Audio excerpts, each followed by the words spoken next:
nakon 20 godina sam ja došla u situaciju da mene stariji ljudi maltretiraju zato što sam usvojena. Da sam dolazile su mi poruke da sam kopile, da ne znam za majčinsku ljubav, da sam ja usvojeno đubre i tako dalje i tako dalje. To su bile strašne stvari koje su izlazile u novinama na kraju. I ja sam odlučila prosto da neki tako lep čin najlepši koji čovjek može napraviti, da spasi dete, mislim, u krajnjem slučaju, da ti meni to držiš nad glavom pa ne možeš. I onda sam ja rekla, ok, ti ćeš mene sada prozivaš za nešto što je lepo, sad ću lepo, i to je bilo možda 10-15 ljudi za koje ja znam da su to pričali. I onda sam ja rekla, super, sad ću lepo na društvene mreže da to kažem. Ne možeš ti meni kako da maltretiraš, ne može.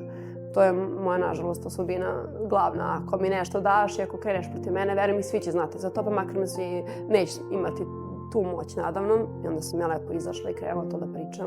I onda je cijela Srbija čula priču i onda sam zapravo shvatila koliko ta priča pomogla ljudima, majkama, očevima, deci, koliko dece nije znala da može da upozna biološke roditelje, koliko se ljudi ohrabrilo prosto da uopšte razmisli o usvajanju.